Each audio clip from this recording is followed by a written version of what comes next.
PMC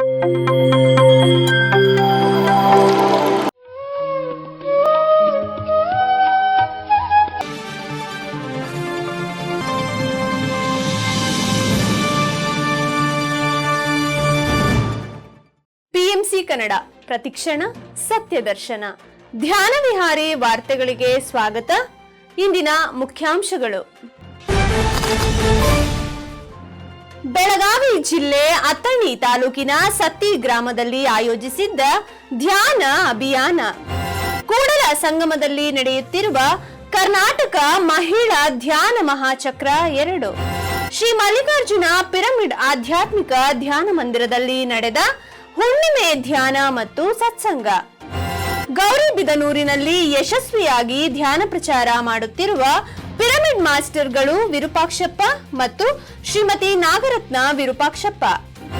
ಪಿಎಸ್ಎಸ್ಎಂ Mysuru ಆಯೋಜಿಸಿದ ಧ್ಯಾನ ಅಭಿಯಾನ ಮತ್ತು ಸಸ್ಯಾಹಾರ ಜನಜಾಗೃತಿ ಜಾಥಾ ಕಾರ್ಯಕ್ರಮ. ಬೀದರ್ನಲ್ಲಿ ಧ್ಯಾನವನ್ನು ಉತ್ತೇಜಿಸುತ್ತಿರುವ ಪಿರಮಿಡ್ ಮಾಸ್ಟರ್ ಶಿವಕುಮಾರ್ ರೆಡ್ಡಿ. ಏಕಕಾಲದಲ್ಲಿ 60 ಶಾಲೆಯ ವಿದ್ಯಾರ್ಥಿಗಳಿಗೆ ಆನಾಪಾನಸತಿ ಧ್ಯಾನದ ಪರಿಚಯ ಮಾಡಿಕೊಟ್ಟ ಪಿರಮಿಡ್ ಮಾಸ್ಟರ್ ಕುಮಾರಿ ವಿಶಾಲಾಕ್ಷಿ ಅಥಣಿ. ಬಳ್ಳಾರಿಯ ಶ್ರೀರಾಮರಂಗಾಪುರಂ ಗ್ರಾಮದಲ್ಲಿ ನಡೆದ ಶ್ರೀರಾಮ ಪಿರಮಿಡ್ ಧ್ಯಾನ ಕೇಂದ್ರದ 8ನೇ ವಾರ್ಷಿಕೋತ್ಸವ ಸಮಾರಂಭ. ಈಗ ವಿವರಗಳ ಕಡೆಗೆ. ಬೆಳಗಾವಿ ಜಿಲ್ಲೆ ಅಥಣಿ ತಾಲೂಕಿನ ಸತ್ತಿ ಗ್ರಾಮದಲ್ಲಿ ಧ್ಯಾನ ಮಾಹಿತಿಯನ್ನು ನೀಡಲಾಯಿತು. ಬ್ರಹ್ಮಶ್ರೀ ಪಿತಾಮಹ ಸುಭಾಷ್ ಪತ್ರಿಜಿಯವರ ದಿವ್ಯ ಸಂಕಲ್ಪದಂತೆ ಬೆಳಗಾವಿ ಜಿಲ್ಲೆಯ ಅಥಣಿ ತಾಲೂಕಿನ ಸತ್ತಿ ಗ್ರಾಮದಲ್ಲಿ ಜನವರಿ 10ರಂದು ಶುಕ್ರವಾರ ಸರ್ಕಾರಿ ಪ್ರೌಢಶಾಲೆಯಲ್ಲಿ ಆನಾಪಾನಸತಿ ಧ್ಯಾನದ ಮಾಹಿತಿಯನ್ನು ತಿಳಿಸಿಕೊಡಲಾಯಿತು. ಮಕ್ಕಳಿಂದ ಪ್ರಾಯೋಗಿಕವಾಗಿ ಧ್ಯಾನ ಮಾಡಿಸುವುದರ ಮೂಲಕ ಧ್ಯಾನದ ಪ್ರಾಥಮಿಕ ಮಾಹಿತಿಯನ್ನು ತಿಳಿಸಿಕೊಡಲಾಯಿತು. ಸತ್ತಿ ಪಿರಮಿಡ್ ಮಾಸ್ಟರ್ ಪ್ರಕಾಶ್ ಅವರು ಆಯೋಜನೆ ಮಾಡಿದ್ದ ಈ ಕಾರ್ಯಕ್ರಮದಲ್ಲಿ ಶಾಲೆಯ ಸಮಸ್ತ ಗುರು ವೃಂದದವರು, ಸಿಬ್ಬಂದಿ ವರ್ಗದವರು ಸಹ ಭಾಗಿಯಾಗಿದ್ದರು. ಶಂಕರಹಟ್ಟಿ ಪಿರಮಿಡ್ ಮಾಸ್ಟರ್ಗಳಾದ ರಂಗಣ್ಣ ಹಾಗೂ ವಿಶಾಲಾಕ್ಷಿಯವರು ಈ ಕಾರ್ಯಕ್ರಮದ ನೇತೃತ್ವವನ್ನು ವಹಿಸಿಕೊಂಡಿದ್ದರು. ಇವರು ಮಾತನಾಡುತ್ತಾ ಧ್ಯಾನವನ್ನು ಜೀವನದ ಭಾಗವಾಗಿಸಿದಾಗ ಅದು ಕೇವಲ ಶಾಂತಿಯನ್ನು ಮಾತ್ರವಲ್ಲ, ಭೌತಿಕ ಬೆಳವಣಿಗೆಯನ್ನು ಒದಗಿಸುತ್ತದೆ.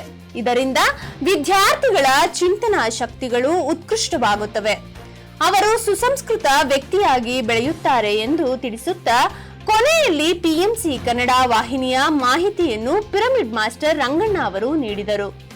ಕೂಡಲ ಸಂಗಮದಲ್ಲಿ ಕರ್ನಾಟಕ ಮಹಿಳಾ ಧ್ಯಾನ ಮಹಾಚಕ್ರ 2 ವಚನ ಧ್ಯಾನ ಮಹಾಸಂಗಮ ನಡೆಯುತ್ತಿದೆ.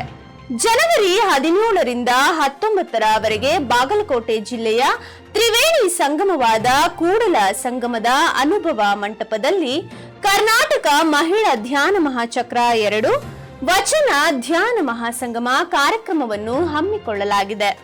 ಈ ಕಾರ್ಯಕ್ರಮವು ಸತತ 3 ದಿನಗಳಿಂದ ಕೂಡಿದ್ದು ಸಾಮೂಹಿಕ ಧ್ಯಾನ, ಅತಿಥಿಗಳ ಪ್ರವಚನ, ಪಿರಮಿಡ್ ಮಾಸ್ಟರ್ಗಳ ಅನುಭವಗಳು ಮತ್ತು ಧ್ಯಾನ ಸಂದೇಶಗಳು, ಸಾಂಸ್ಕೃತಿಕ ಕಾರ್ಯಕ್ರಮಗಳು, ಇನ್ನೂ ಹಲವಾರು ಕಾರ್ಯಕ್ರಮಗಳನ್ನು ಒಳಗೊಂಡಿದೆ.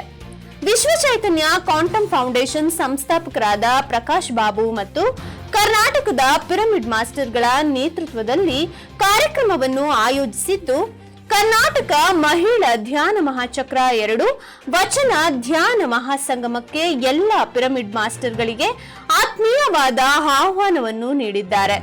ಈ ಧ್ಯಾನ ಮಹಾಸಂಗಮವನ್ನು ಎಲ್ಲ ಧ್ಯಾನ ಮಿತ್ರರು ಸೇರಿ ಅದ್ದೂರಿಯಾಗಿ ಆಚರಿಸುವ ಈ ಸುವರ್ಣ ಅವಕಾಶದಲ್ಲಿ ಎಲ್ಲರೂ ಪಾಲ್ಗೊಳ್ಳಬೇಕೆಂದು ಸವಿನಯ ಮನವಿಯನ್ನು ತಿಳಿಸಿದ್ದಾರೆ. ಶಂಕರಹಟ್ಟಿಯ ಶ್ರೀ ಮಲ್ಲಿಕಾರ್ಜುನ ಪಿರಮಿಡ್ ಆಧ್ಯಾತ್ಮಿಕ ಧ್ಯಾನ ಮಂದಿರದಲ್ಲಿ ಹುಣ್ಣಿಮೆಯ ಧ್ಯಾನ ಮತ್ತು ಸತ್ಸಂಗ ಕಾರ್ಯಕ್ರಮ ನಡೆಯಿತು ಮತ್ತು ಜನವರಿ 11ರಂದು ಅವಧೂತರು ವಿನಯ್ ಗುರೂಜಿಯವರು ಆಗಮಿಸಿದ್ದರು.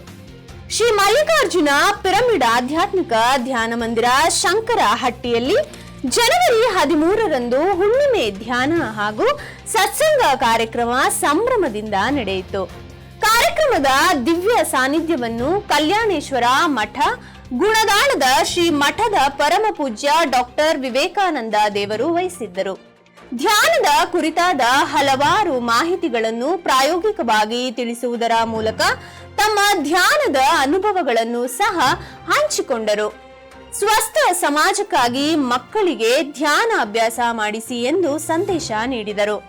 ಪತ್ರಿಜಿಯವರನ್ನು ಸ್ಮರಿಸುತ್ತಾ ಪಿರಮಿಡ್ ಧ್ಯಾನ ಹಾಗೂ ಹುಣ್ಣಿಮೆ ಧ್ಯಾನದ ಮಹತ್ವದ ಬಗ್ಗೆ ತಿಳಿಸಿಕೊಡಲಾಯಿತು. ನಂತರ ಆಗಮಿಸಿದಂತಹ ಪಿರಮಿಡ್ ಮಾಸ್ಟರ್ಗಳಿಂದ ಧ್ಯಾನದ ಅನುಭವ ಹಂಚಿಕೆ ಕೂಡ ನಡೆಯಿತು. ಪ್ರಾಥಮಿಕ ನುಡಿಗಳನ್ನು ಪಿರಮಿಡ್ ಮಾಸ್ಟರ್ ಕುಮಾರಿ ವಿಶಾಲಾಕ್ಷಿ ಅಥಣಿ ಅವರು ಹಾಗೂ ಕಾರ್ಯಕ್ರಮವನ್ನು ಉದ್ದೇಶಿಸಿ ಮಲ್ಲಿಕಾರ್ಜುನ ಪಿರಮಿಡ್ ಧ್ಯಾನ ಮಂದಿರದ ಸಂಚಾಲಕರಾದ ಶ್ರೀ ರಂಗಣ್ಣ ಅವರು ಮಾತನಾಡಿದರು. ಹಲವಾರು ಗ್ರಾಮ ಹಾಗೂ ಪಟ್ಟಣಗಳಿಂದ ಧ್ಯಾನ ಬಂಧುಗಳು ಭಾಗವಹಿಸಿ ಇಡೀ ರಾತ್ರಿ ಪರಮಪೂಜ್ಯ ಡಾಕ್ಟರ್ ವಿವೇಕಾನಂದ ದೇವರು ಮತ್ತು ಹಲವು ಧ್ಯಾನ ಸಾಧಕರು ಹುಣ್ಣಿಮೆಯ ಧ್ಯಾನದ ಆನಂದವನ್ನು ಸವಿದರು. ಹಾಗೂ ಜನವರಿ 11ರಂದು ಅವಧೂತ ವಿನಯ್ ಗುರೂಜಿಯವರು ಶ್ರೀ ಮಲ್ಲಿಕಾರ್ಜುನ ಪಿರಮಿಡ್ ಆಧ್ಯಾತ್ಮಿಕ ಧ್ಯಾನ ಮಂದಿರಕ್ಕೆ ಭೇಟಿ ನೀಡಿದರು. ಧ್ಯಾನ ಮಂದಿರದಲ್ಲಿ ಧ್ಯಾನ ಮಾಡಿದ ನಂತರ ಪತ್ರಿಜಿಯವರ ಪರಿಕಲ್ಪನೆಯ ಬಗ್ಗೆ ಮಾತನಾಡುತ್ತಾ ಧ್ಯಾನ ಮತ್ತು ಪಿರಮಿಡ್ ಶಕ್ತಿಯ ಮಹತ್ವವನ್ನು ವಿವರಿಸಿದರು. ಗೌರಿಬಿದನೂರಿನಲ್ಲಿ ಪಿರಮಿಡ್ ಮಾಸ್ಟರ್ಗಳಾದ ವಿರೂಪಾಕ್ಷಪ್ಪ ಮತ್ತು ಶ್ರೀಮತಿ ನಾಗರತ್ನ ವಿರೂಪಾಕ್ಷಪ್ಪ ಅವರು ಧ್ಯಾನ ಪ್ರಚಾರ ಮಾಡುತ್ತಿದ್ದಾರೆ. ಬ್ರಹ್ಮಶ್ರೀ ಪಿತಾಮಹ ಸುಭಾಷ್ ಪತ್ರಿಜಿ ಗುರುಗಳ ದಿವ್ಯ ಸ್ಫೂರ್ತಿಯೊಂದಿಗೆ ಗೌರಿಬಿದನೂರಿನಲ್ಲಿರುವ ಆರೋಗ್ಯ ಪಿರಮಿಡ್ ಧ್ಯಾನ ಕೇಂದ್ರದಲ್ಲಿ ಪ್ರತಿ ಶುಕ್ರವಾರ ಧ್ಯಾನ ಮತ್ತು ಸತ್ಸಂಗ ಕಾರ್ಯಕ್ರಮವನ್ನು ನಡೆಸಿಕೊಂಡು ಬರುತ್ತಿದ್ದಾರೆ. ಇದೇ ನಿಟ್ಟಿನಲ್ಲಿ ಜನವರಿ 10ರಂದು ಶುಕ್ರವಾರ ಪಿರಮಿಡ್ ಮಾಸ್ಟರ್ ಸುಧಾಕರ್ ಪೋರಣ್ಣ ಅವರಿಂದ ಆತ್ಮವಿಜ್ಞಾನ ವಿಷಯದ ಕುರಿತು ಸತ್ಸಂಗ ಕಾರ್ಯಕ್ರಮವನ್ನು ಸಂಜೆ 6 ಗಂಟೆಯಿಂದ 7 ಗಂಟೆಯವರೆಗೆ ನಡೆಸಿಕೊಡಲಾಯಿತು. ಈ ಕಾರ್ಯಕ್ರಮವು ನಿರಂತರವಾಗಿ ನಡೆದುಕೊಂಡು ಬರುತ್ತಿದ್ದು 1 ಗಂಟೆಗಳ ಕಾಲ ಧ್ಯಾನ ಮತ್ತು 1 ಗಂಟೆಗಳ ಕಾಲ ಸತ್ಸಂಗ ನಡೆಯುತ್ತಿದೆ. ಸುಮಾರು 70ರಿಂದ 80 ಜನ ಈ ಕಾರ್ಯಕ್ರಮಗಳಲ್ಲಿ ಭಾಗವಹಿಸಿದ್ದು ಎಲ್ಲರೂ ಆಧ್ಯಾತ್ಮಿಕ ಮೌಲ್ಯಗಳ ಬಗ್ಗೆ ಮತ್ತು ಆತ್ಮಜ್ಞಾನವನ್ನು ಹೆಚ್ಚಿಸಿಕೊಳ್ಳುತ್ತಿರುವುದು ಸಂತಸದ ವಿಷಯವಾಗಿದೆ. ಈ ಧ್ಯಾನ ದಂಪತಿಗಳು ಕೇವಲ ಪಿರಮಿಡ್ ಧ್ಯಾನ ಮಂದಿರದಲ್ಲಿ ಅಲ್ಲದೆ ಗೌರಿಬಿದನೂರಿನ ವಿಘ್ನೇಶ್ವರ ಬಡಾವಣೆಯಲ್ಲಿರುವ ಕಾಲೇಜಿನ ಹಾಸ್ಟೆಲ್ ವಿದ್ಯಾರ್ಥಿನಿಯರಿಗೆ 41 ದಿನಗಳು ಪ್ರತಿದಿನ 30 ನಿಮಿಷ ಧ್ಯಾನ ಮತ್ತು 30 ನಿಮಿಷ ಸತ್ಸಂಗವನ್ನು ನಡೆಸಿಕೊಂಡು ಬರಲು ನಿರ್ಧರಿಸಿದ್ದಾರೆ. ಜನವರಿ 10ರಿಂದ ಈ ಕಾರ್ಯಕ್ರಮವನ್ನು ಪ್ರಾರಂಭ ಮಾಡಿದ್ದು ಪ್ರತಿದಿನ ಸಂಜೆ 6ರಿಂದ 7 ಗಂಟೆಯವರೆಗೆ ಧ್ಯಾನ ಮತ್ತು ಸತ್ಸಂಗವನ್ನು ಈ ದಂಪತಿಗಳು ನಡೆಸಿಕೊಂಡು ಬರುತ್ತಿರುವುದು ಹರ್ಷವನ್ನುಂಟು ಮಾಡಿದೆ ಎಂದು ತಿಳಿಸಿದ್ದಾರೆ. PSSM ಮೈಸೂರು ವತಿಯಿಂದ ಧ್ಯಾನ ಅಭಿಯಾನ ಮತ್ತು ಸಸ್ಯಾಹಾರ ಜನಜಾಗೃತಿ ಜಾಥಾ ಆಯೋಜಿಸಲಾಗಿತ್ತು. PSSM ಮೈಸೂರು ವತಿಯಿಂದ ಮೈಸೂರಿನ ಕುಕ್ಕೇರಹಳ್ಳಿ ಕೆರೆಯಲ್ಲಿ ಜನವರಿ 12 ಭಾನುವಾರದಂದು ಧ್ಯಾನ ಪ್ರಚಾರ ನಡೆಯಿತು. ಪ್ರತಿ ಭಾನುವಾರ ಈ ಕಾರ್ಯಕ್ರಮವನ್ನು ಏರ್ಪಡಿಸಲಾಗುವುದು. ಮೈಸೂರಿನ ಧ್ಯಾನಾರ್ಥಿಗಳು ಪ್ರಚಾರ ಮಾಡಲು ಇದೊಂದು ಸುವರ್ಣ ಅವಕಾಶವಾಗಿದೆ ಎಂದು ಪಿರಮಿಡ್ ಮಾಸ್ಟರ್ ಚನ್ನಬಸವ ಮತ್ತು ಅನಿತಾ ಚನ್ನಬಸವ ಅವರು ತಿಳಿಸಿದ್ದಾರೆ. ಪ್ರತಿ ಭಾನುವಾರ ನಡೆಯುವ ಧ್ಯಾನ ಪ್ರಚಾರ ಕಾರ್ಯಕ್ರಮಕ್ಕೆ ನಿಮ್ಮೆಲ್ಲರ ಸಹಾಯವನ್ನು ಕೋರಲಾಗಿದೆ. ಹಾಗೂ ಧ್ಯಾನ ಗ್ರಾಮೀಣ ಯೋಜನೆ ಅಡಿಯಲ್ಲಿ ಪ್ರತಿ ತಿಂಗಳ 2ನೇ ಶನಿವಾರದಂದು ಧ್ಯಾನ ಪ್ರಚಾರ ಮತ್ತು ಸಸ್ಯಾಹಾರ ಜನಜಾಗೃತಿ ಜಾಥಾ ಕಾರ್ಯಕ್ರಮವನ್ನು ಸಹ ಆಯೋಜಿಸಲಾಗುವುದು. ಇದು 2024 ನವೆಂಬರ್ 24ರಂದು ಪ್ರಾರಂಭಗೊಂಡಿದ್ದು ಜನವರಿ 11ರಂದು 3ನೇ ತಿಂಗಳ ಸಸ್ಯಾಹಾರ ಜಾಥಾ ಕಾರ್ಯಕ್ರಮ ಅತ್ಯಂತ ಯಶಸ್ವಿಯಾಗಿ ಮೈಸೂರಿನ ವರುಣ ಹೋಬಳಿಯಲ್ಲಿ ಮುಕ್ತಾಯಗೊಂಡಿದೆ. ಹೆಚ್ಚಿನ ಮಾಹಿತಿಗಾಗಿ ಈ ದೂರವಾಣಿ ಸಂಖ್ಯೆಯನ್ನು ಸಂಪರ್ಕಿಸಿ. ಬೀದರ್ನಲ್ಲಿ ಪಿರಮಿಡ್ ಮಾಸ್ಟರ್ ಶಿವಕುಮಾರ್ ರೆಡ್ಡಿ ಅವರು ಧ್ಯಾನ ಪ್ರಚಾರ ಮಾಡುತ್ತಿದ್ದಾರೆ. ಬೀದರ್ನಲ್ಲಿರುವ ಶಾಲಾ ವಿದ್ಯಾರ್ಥಿಗಳಿಗೆ ಆನಾಪಾನಸತಿ ಧ್ಯಾನವನ್ನು ಮಾಡಿಸಲಾಯಿತು. ಪಿರಮಿಡ್ ಮಾಸ್ಟರ್ ಶಿವಕುಮಾರ್ ರೆಡ್ಡಿ ಅವರು ಯೋಗ ಶಿಕ್ಷಕರಾಗಿ ತಮ್ಮ ಕಾರ್ಯವನ್ನು ನಿರ್ವಹಿಸುತ್ತಿದ್ದಾರೆ. ಇದರ ಜೊತೆಯಲ್ಲಿ ಅಟಲ್ ಬಿಹಾರಿ ವಾಜಪೇಯಿ ಗೊಂಡಂಪಳ್ಳಿ ಬೀದರ್ನಲ್ಲಿ ಸುಮಾರು 600 ವಿದ್ಯಾರ್ಥಿಗಳಿಗೆ ಡಿಸೆಂಬರ್ 21ರಂದು ಆನಾಪಾನಸತಿ ಧ್ಯಾನದ ಪರಿಚಯ ಮತ್ತು ಲಾಭಗಳ ಬಗ್ಗೆ ತಿಳಿಸಿಕೊಡಲಾಯಿತು. ಧ್ಯಾನ ಅಂದರೆ ಏನು, ಮಕ್ಕಳಿಗಾಗಿ ಆರೋಗ್ಯ ಒತ್ತಡದಿಂದ ಹೇಗೆ ದೂರ ಮಾಡುವುದು ಎಂದು ಸಂಪೂರ್ಣವಾಗಿ ತಿಳಿಸಿಕೊಡಲಾಯಿತು. ಇದೇ ನಿಟ್ಟಿನಲ್ಲಿ ಬೀದರ್ನಲ್ಲಿರುವ ಚಾಳುಕ್ಯ ಪ್ರೀಸ್ಕೂಲ್ ಟ್ಯೂಷನ್ ಅಲ್ಲಿ ವಿಶೇಷವಾಗಿ ವಿದ್ಯಾರ್ಥಿಗಳಿಗೆ ಡಿಸೆಂಬರ್ 21ರಂದು ಸಂಜೆ 6 ಗಂಟೆಯಿಂದ 7 ಗಂಟೆಯವರೆಗೆ ಧ್ಯಾನದ ಪರಿಚಯವನ್ನು ಮಾಡಿಕೊಡಲಾಯಿತು. ಟ್ಯೂಷನ್ ನಲ್ಲಿ ಎಲ್ಲಾ ವಿದ್ಯಾರ್ಥಿಗಳು ಪಾಲ್ಗೊಂಡಿದ್ದು ಪಿರಮಿಡ್ ಮಾಸ್ಟರ್ ಶಿವಕುಮಾರ್ ರೆಡ್ಡಿ ಮತ್ತು ಅಲ್ಲಿನ ಸಹಾಯ ಶಿಕ್ಷಕರಾದಂತಹ ಭರತ್ ಕುಮಾರ್, ಗೋವಿಂದ್ ಮಾಸ್ಟರ್ ಹಾಗೂ ರಾಜ್ಕುಮಾರ್ ರಾಥೋಡ್ ಅವರು ಸಹ ಉಪಸ್ಥಿತರಿದ್ದರು. ಅಥಣಿಯ ಪಿರಮಿಡ್ ಮಾಸ್ಟರ್ ಕುಮಾರಿ ವಿಶಾಲಾಕ್ಷಿ ಅವರು ಏಕಕಾಲದಲ್ಲಿ 60 ಶಾಲೆಯ ವಿದ್ಯಾರ್ಥಿಗಳಿಗೆ ಆನಾಪಾನಸತಿ ಧ್ಯಾನದ ಪರಿಚಯ ಮಾಡಿಕೊಟ್ಟರು. ಬ್ರಹ್ಮಶ್ರೀ ಪಿತಾಮಹ ಸುಭಾಷ್ ಪತ್ರಿಚಿ ಅವರ ದಿವ್ಯ ಸ್ಫೂರ್ತಿಯೊಂದಿಗೆ ಜನವರಿ 4ರಂದು ಶನಿವಾರ ಮುಂಜಾನೆ ಸುಮಾರು 60 ಶಾಲೆಯ 5,000 ವಿದ್ಯಾರ್ಥಿಗಳಿಗೆ ಏಕಕಾಲಕ್ಕೆ ಝೂಮ್ ತರಗತಿಗಳ ಮೂಲಕ ಆನಾಪಾನಸತಿ ಧ್ಯಾನ ಮಾಡಿಸುವುದರೊಂದಿಗೆ ಧ್ಯಾನದ ಪ್ರಾಥಮಿಕ ಮಾಹಿತಿಯನ್ನು ಪಿರಮಿಡ್ ಮಾಸ್ಟರ್ ವಿಶಾಲಾಕ್ಷಿ ಅವರು ನೀಡಿದರು. ಪಿರಮಿಡ್ ಮಾಸ್ಟರ್ ಶ್ರೀಧರ್ ಅವರು ಈ ಆನ್ಲೈನ್ ತರಗತಿಗಳನ್ನು ಆಯೋಜನೆ ಮಾಡಿದ್ದು, ಆನ್ಲೈನ್ ಧ್ಯಾನ ತರಗತಿಗಳಲ್ಲಿ ಕರ್ನಾಟಕದ ವಿವಿಧ ಜಿಲ್ಲೆ, ಗ್ರಾಮ ಹಾಗೂ ಪಟ್ಟಣದಲ್ಲಿನ ಶಾಲಾ ವಿದ್ಯಾರ್ಥಿಗಳು ಭಾಗವಹಿಸಿದ್ದರು.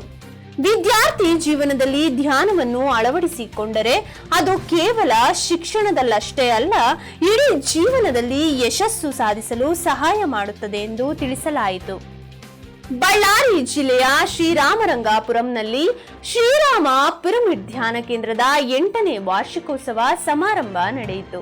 ಶ್ರೀರಾಮರಂಗಾಪುರಂ ಗ್ರಾಮದಲ್ಲಿ ಬ್ರಹ್ಮಶ್ರೀ ಪಿತಾಮಹ ಪತ್ರಿಚಿ ಅವರಿಂದ ಉದ್ಘಾಟಿಸಲ್ಪಟ್ಟ ಶ್ರೀರಾಮ ಪಿರಮಿಡ್ ಧ್ಯಾನ ಕೇಂದ್ರದಲ್ಲಿ ಪ್ರತಿದಿನ ಸಾಮೂಹಿಕ ಧ್ಯಾನ ನಡೆಯುತ್ತಿದೆ. ಕಳೆದ 8 ವರ್ಷಗಳಿಂದ ಗ್ರಾಮದ ರೈತರು, ಯುವಕರು, ಅನೇಕ ಜನರು ಪ್ರತಿದಿನ ಧ್ಯಾನ ಸಾಧನೆಯನ್ನು ಮಾಡುತ್ತಾ ಆನಂದ ಮತ್ತು ಆರೋಗ್ಯದಿಂದ ಜೀವಿಸುತ್ತಿದ್ದಾರೆ. ಈ ಪಿರಮಿಡ್ನ 8ನೇ ವಾರ್ಷಿಕೋತ್ಸವ ಸಮಾರಂಭವನ್ನು ಜನವರಿ 13ರಂದು ಪಿರಮಿಡ್ ಮಾಸ್ಟರ್ಗಳಾದ ಮುರಳಿ, ಮಹೇಶ್ ಕುಟುಂಬದವರು ಮತ್ತು ಗ್ರಾಮದ ಹಿರಿಯರು ಅತ್ಯಂತ ಸಂಭ್ರಮದಿಂದ ಆಚರಿಸಿದರು. ಎಲ್ಲರೂ ಸೇರಿ ಸಾಮೂಹಿಕ ಧ್ಯಾನ ಮಾಡಿದರು.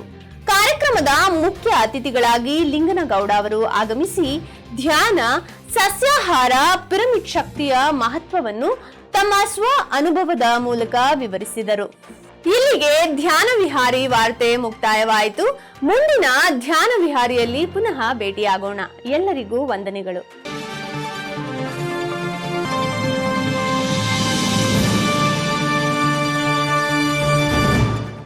PMC ಕನ್ನಡ ಚಾನೆಲ್ ಅನ್ನು ಲೈಕ್ ಮಾಡಿ, ಶೇರ್ ಮಾಡಿ, ಸಬ್ಸ್ಕ್ರೈಬ್ ಮಾಡಿ ಮತ್ತು ಮಾಡಿಸಿ. ಎಲ್ಲರಿಗೂ ಧನ್ಯವಾದಗಳು.